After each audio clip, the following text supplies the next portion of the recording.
Let's get started on the flap and installing the hardware. So I have two pieces cut out here, the wool and the lining fabric in the flap with the interfacing already on the back. And we're going to sew this together first by putting them right sides together. And then I'll just pin around the edge.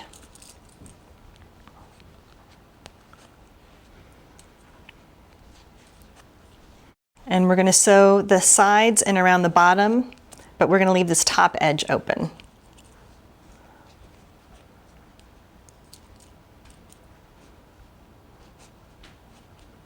Okay, so we'll straight stitch that with a 1/4 inch seam allowance.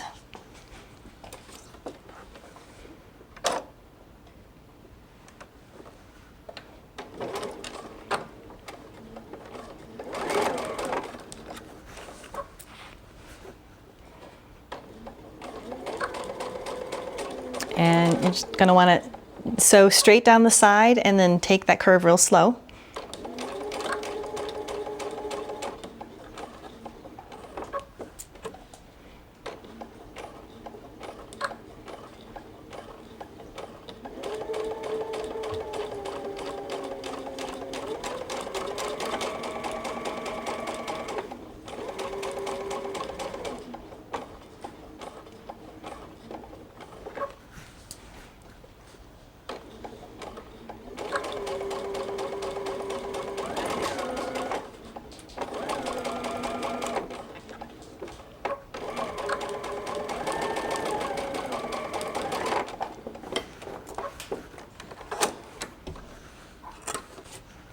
All right, then we're just going to give the curves a little trim with the pinking shears.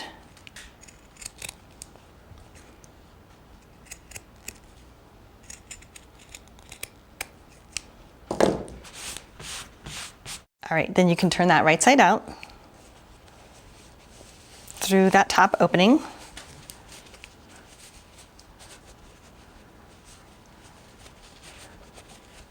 And then we're going to give it a good press.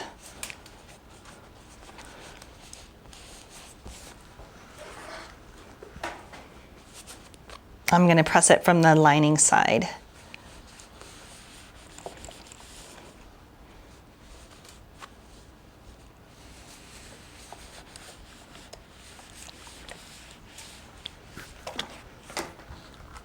All right, and then we're going to top stitch about 1/8 of an inch or so around the curve where we just sewed. And that'll make it nice and a nice clean finished flap.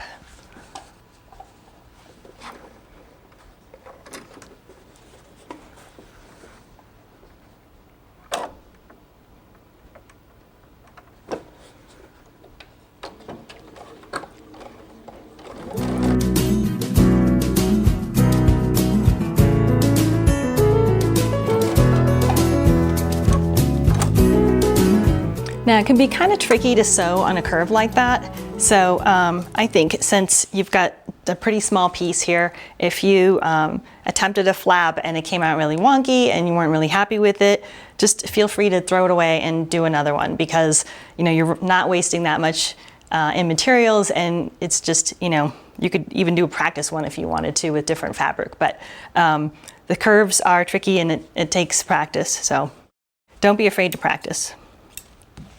Okay, so now that we have the flap sewn, we're going to install part of the hardware. So this bag has a twist lock closure, and the twist lock has a ring, which is sort of like the buttonhole, if you will, and then the locking part is like the button that goes inside. So the button is going to go on the bag, and the ring or the hole is going to be on the flap.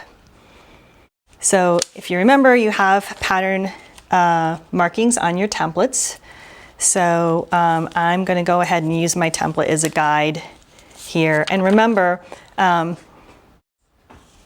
seam allowances are now sewn and on the inside, so your flap is going to look smaller than your template. So line up the raw edge, which is unsewn, with the top of your template piece. And then I'm just going to stick a pin in here where my marking is and use a fabric marker and just mark where the pin is going into the flap.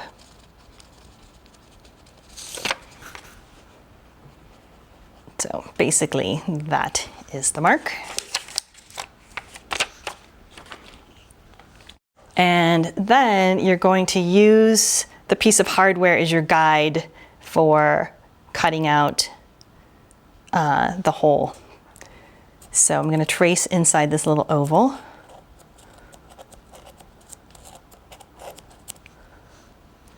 And it's difficult sometimes for these felt tip markers to show up on wool.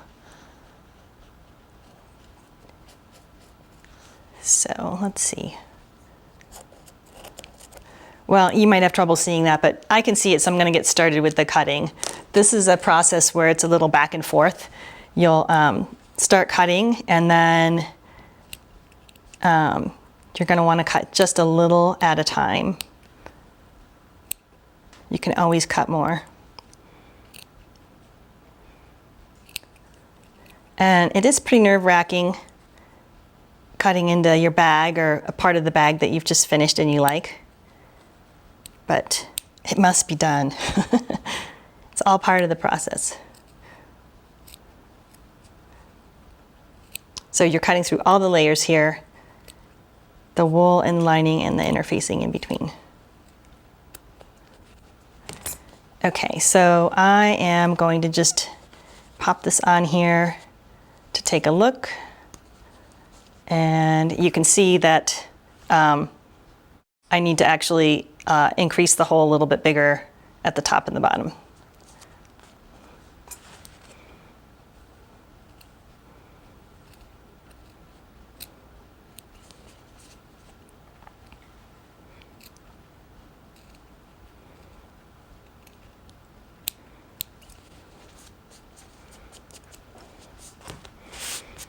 Okay, let's try that again.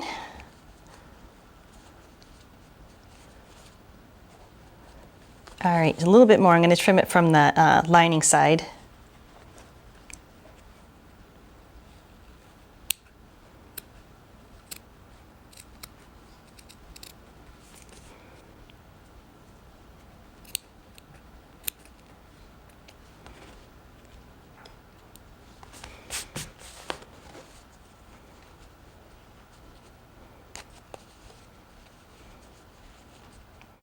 Okay, now there's still some little threads sticking into the opening, but I'm going to go ahead and put some fray check on it, and that will keep all those little ends behaving.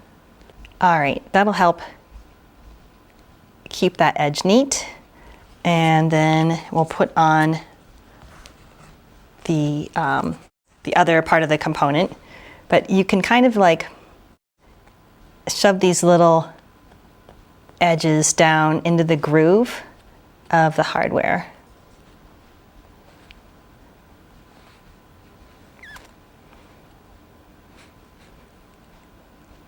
All right, then we'll put this on. And you can use the eraser end of a pencil to bend down the little prongs. And so I'm going to let those little edges dry and trim that up later. And like I said, when you put in the hardware like this, there's a little bit of back and forth. There's cutting and then trying out the hardware. And you can go back and get those little edges that are sticking out. All right, so we have that part done. And now we're going to put the button component on the bag. So we'll just set this aside for now. And I already have my bag marked. So the two sides that we made, the front and the back, they're basically identical until this moment. Now we're making this the front because we're going to put the other part of the twist lock in. So I've already marked it from my template marking, and I also added an extra little piece of stabilizer. So that's just another layer from a scrap of the interfacing that I put there on the back, just for some extra stability. So this is the button that sort of twists when you put it through the hole. That is going to be attached right here on that spot. So this has 2 prongs, and I'm going to line this up on here and mark where those touch the bag.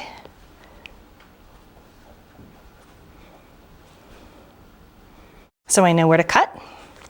And I'm going to use the seam ripper, and I'm just going to put the end in and poke it through all the layers. And again, I'm just going to go really slow and make a tiny hole, because I'd rather have a small one than slip and make a giant gash in the bag. And let's see, this one might be too small.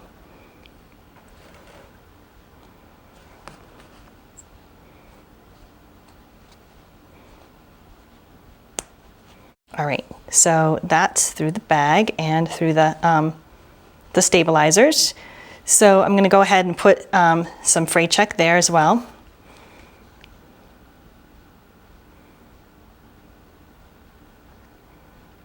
And I'll do a little bit on the front too.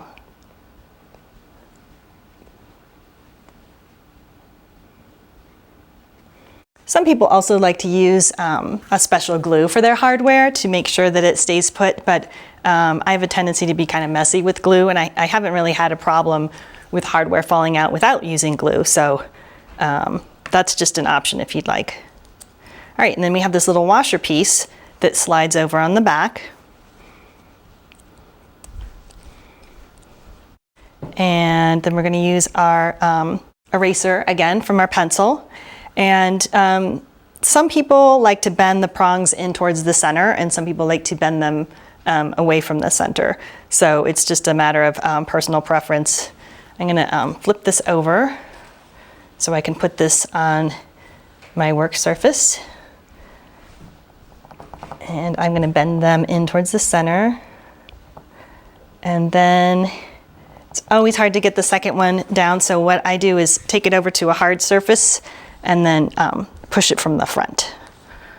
And that gets it pretty darn flat. So, all right, so now we have the button and the flap complete. And we can just try that out, see how it looks.